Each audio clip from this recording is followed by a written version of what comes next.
ada laut, ada singa, ada rimang, ada ikan, ada burung. Yang paling lemah manusia. Nampak?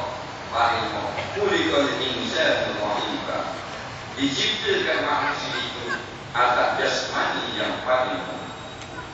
Bukan dia lemah manusia itu semua. Nah, kita dengan yang lemah, dengan semua.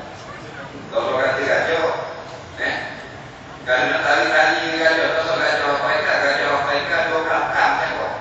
Ambil gajah Malaysia tak? Nah, berat 2 tak. Kalau tak kita. Lomba lari dengan kuda, gosok kuda 80 km sejam, kuda balik patah dalam dunia. Kita lomba lari dengan kucing tau. Kucing boleh speed 60 km sejam. Betul tak? Kucing nak tengok dia lari paling laju masih dia nak palung. Kali ekor kali itu dia kembang ekor.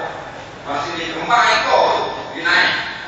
Kita pegang mari ke belakang, kita tarik ekor apa masih dia kembang.